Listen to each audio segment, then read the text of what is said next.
आज हम लोग पढ़ेंगे ल्यूकास परीक्षण के बारे में। ल्यूकास परीक्षण क्यों किया जाता है ये जानते हैं। तो इसे प्राथमिक, द्वितीयक और जो तृतीयक एल्कोहल है उनमें विभेद करने के लिए, डिफ्रेंशिएट करने के लिए ल्यूकास परीक्षण किया जाता है। ल्यूकास परीक्षण में ल्यूकास रिएजेंट जो है उसका उपयोग किया जाता है। तो ये ल्यूकास रिएजेंट क्या है? ल्यूकास अभिकर्मक क्या होता है? तो ये एनहाइड्रस जिंक क्लोराइड का कंसंट्रेटेड हाइड्रोक्लोरिक अम्ल में बना विलयन होता है। जिंक क्लोराइड, एनहाइड्रस निर्जलीय जिंक क्लोराइड का कंसंट्रेटेड HCl में बना विलयन होता है। इसको मुख्य रूप से प्राथमिक, द्वितीयक और तृतीयक एल्कोहलों में विभेद करने के लिए इसका उपयोग किया जाता है। इसे लो मॉलिक्यूलर वेट यानी कि कम आणविक भार वाले एल्कोहलों के लिए ज्यादातर यूज किया जाता है। यानी ऐसे एल्कोहल जो कि कम आणविक द्रव्यमान वाले हैं उन्हीं के लिए इसको यूज किया जाता है। इसमें जो प्रोडक्ट है वो एल्किल हैलाइड बनता है। यानी एल्किल हैलाइड कैसे बनेगा? जो एल्कोहल है उसका OH जो है वो क्या हो जाएगा? रिप्लेस हो जाएगा, हट जाएगा और उसके जगह में क्लोरीन एटम जो है वो जुड़ जाएगा। तभी हमारा एल्कोहल से क्या बनेगा? एल्किल हैलाइड का फॉर्मेशन होगा। और इसमें जो इम्पोर्टेंट चीज है वो ये है कि जो तृतीयक एल्कोहल होता है वो एकदम इमीडिएटली, तुरंत अभिक्रिया कर लेता है। जो द्वितीयक एल्कोहल होता है वो 5 मिनट के बाद अभिक्रिया करता है। यह तुरंत अभिक्रिया नहीं करेगा बल्कि कुछ समय पश्चात 5 मिनट के बाद अभिक्रिया करेगा। और जो प्राथमिक एल्कोहल होता है वो क्रिया नहीं करता है, नो रिएक्शन। या आप बोल सकते हो कि जो प्राथमिक एल्कोहल का जब हम गर्म करेंगे तब वो क्रिया करेगा, लेकिन वो वाष्पशील एल्किल हैलाइड का फॉर्मेशन करेगा। तो ये मुख्य पॉइंट्स हैं ल्यूकास परीक्षण के बारे में। अब हम देखेंगे कि ये जो ल्यूकास रिएजेंट है वो प्राथमिक, द्वितीयक और तृतीयक एल्कोहल से किस प्रकार से क्रिया करता है और एल्किल हैलाइड का फॉर्मेशन वो किस प्रकार से करेगा। सबसे पहले तो आप सबको पता होगा कि प्राथमिक, द्वितीयक और तृतीयक एल्कोहल क्या होते हैं। तो जैसे मेथिल एल्कोहल, मेथिल एल्कोहल में अगर हम इसमें एक हाइड्रोजन को हटा देते हैं और एक हाइड्रोजन हटा देंगे तो अब ये क्या हो जाएगा? इस प्रकार से। और इसमें अगर कोई एल्किल समूह जोड़ देंगे तो ये कैसा एल्कोहल कहलाएगा? क्योंकि ये जो समूह है वो एक कार्बन से डायरेक्ट जुड़ा है तो इसे हम प्राथमिक एल्कोहल कहेंगे। अगर 2 हाइड्रोजन को हटा देते हैं और दोनों की जगह में मेथिल समूह जोड़ देते हैं तो ये हमारा क्या कहलाएगा? द्वितीयक एल्कोहल कहलाएगा। और अगर तीनों हाइड्रोजन को हटा देते हैं और वहां पर मेथिल समूह या एल्किल समूह जोड़ देते हैं तो ये जो एल्कोहल है वो कैसा एल्कोहल होगा? तृतीयक एल्कोहल कहलाएगा। तो ये प्राथमिक, द्वितीयक और तृतीयक। अब हम देखेंगे कि ये जो एल्कोहल होते हैं वो किस प्रकार से क्रिया करते हैं। तो सबसे पहले हम तृतीयक एल्कोहल का देख लेते हैं।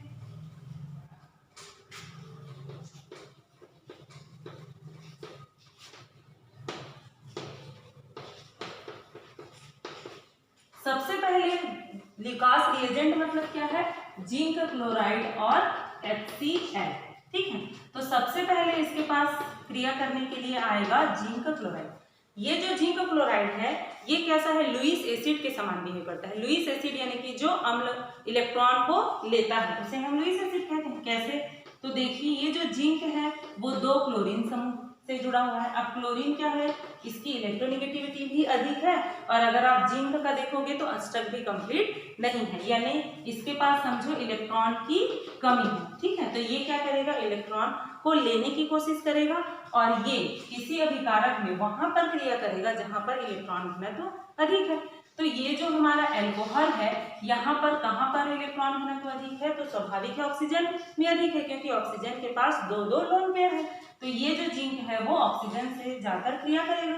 अब ये कैसा प्रोडक्ट बनाएगा? तो ये जो ऑक्सीजन है अपने एक जोड़ी इलेक्ट्रॉन यहाँ पर दे देगा और जिंक के साथ बंध बना लेगा और ऑक्सीजन पर आ जाएगा प्लस चार्ज। प्लस क्यों आया? क्योंकि ये अपने इलेक्ट्रॉन को बंध बनाने में उपयोग कर रहा है। इस प्रकार से एक लोन पेयर इसके पास पहले से ही है और एक जो है इसको देकर ये क्या करेगा? बंध बनाएगा जिंक क्लोराइड के साथ। तो ऑक्सीजन पर क्या आ जाएगा?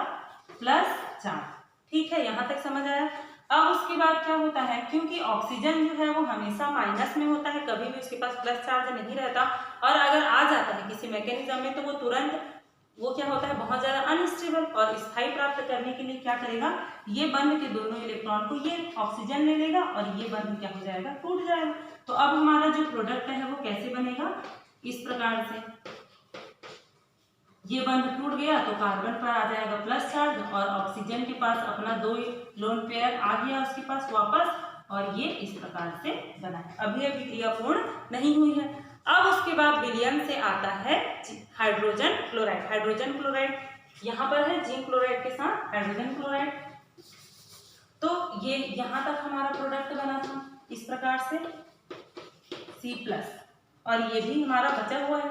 अब इसके पास आएगा हाइड्रोजन क्लोराइड क्रिया करने के लिए, ये HCl कैसे टूटेगा, तो ये H+ और ये Cl- है, तो देखो Cl- है तो प्लस के पास ही जाएगा, और इस प्रकार ये क्या बना लेगा, एल्किल हैलाइड। ठीक है, तो ये हमारा क्या बन गया, एल्किल हैलाइड। लेकिन ये वाला अभी बचा हुआ है, तो ये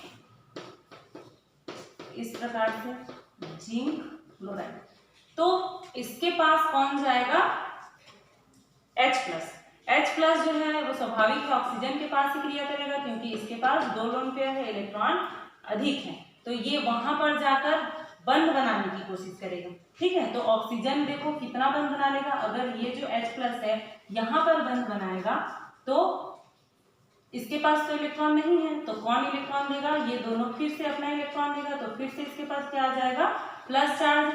अब इस प्लस चार्ज आने के बाद जो ऑक्सीजन है वो फिर से अनस्टेबल हो जाएगा, तो स्थायित्व प्राप्त करने के लिए फिर जिंक जो है वो ये बंध के दोनों इलेक्ट्रॉन फिर से ऑक्सीजन को दे देगा, और ये बंध पूरी तरह से टूट जाएगा।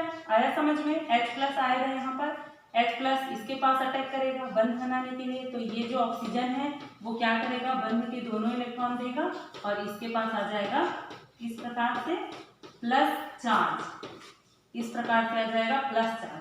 अब ये क्योंकि ऑक्सीजन अगर प्लस चार्ज रखता है तो वो हाईली अनस्टेबल हो जाता है, तो बंध के दोनों इलेक्ट्रॉन फिर से ये ले लेगा, और हमारा फाइनल प्रोडक्ट क्या बन जाएगा, देखो ये आपका 2 लोन पेयर हो गया, तो प्लस चार्ज खत्म, तो क्या बना, ये H2O ही तो बना, तो ये H2O बन जाता है, और जिंक प्लस ये जो जिंक क्लोराइड है वो हमको प्राप्त हो जाते हैं। जैसा जिंक क्लोराइड हम शुरू में यूज किए थे वैसा ही प्राप्त होगा। क्यों, क्योंकि ये एक कैटलिस्ट है, और कैटलिस्ट जो है वो अभिक्रिया के बीच में भाग लेता है, लेकिन कभी भी फाइनल प्रोडक्ट के रूप में नहीं बनता, और जो उसमें कोई भी परिवर्तन नहीं होता।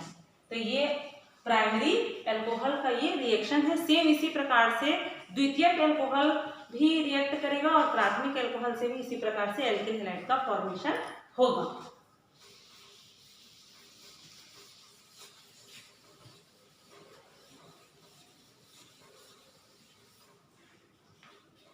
तो द्वितीयक अल्कोहल में हम क्या लेंगे, CHOH। सबसे पहले जिंक क्लोराइड इसके साथ क्रिया करेगा, ये यहाँ पर अटैक करेगा और इसके साथ बंध बनाएगा इस प्रकार से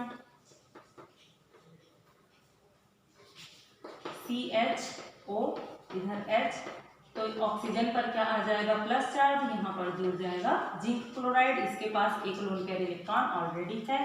इसके बाद फिर से नेक्स्ट में क्या होगा, क्योंकि प्लस चार्ज है तो ये अनस्टेबल है, तो अनस्टेबल है तो ये बंध के दोनों, इस बंध के दोनों इलेक्ट्रॉन को ले लेगा और ये बंध टूट जाएगा, और यहाँ पर कार्बन पर आ जाएगा प्लस चार्ज, इस प्रकार से प्लस चार्ज, और यहाँ ये क्या बना लेगा, H और जिंक क्लोराइड।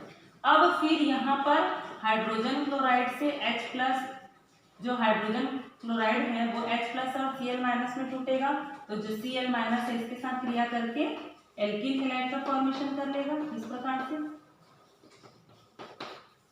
और ये जो H+ है वो इसके साथ क्रिया करेगा और क्या बना लेगा, जल का एक अणु बाहर निकालेगा और जिंक क्लोराइड जो है वो बना लेगा। तो इस प्रकार से ये द्वितीयक अल्कोहल के साथ ये क्रिया करता है। तो ये हमारा ल्यूकास परीक्षण है जो कि प्राथमिक, द्वितीयक और तृतीयक अल्कोहल में विभेद करने के लिए उपयोग किया जाता है।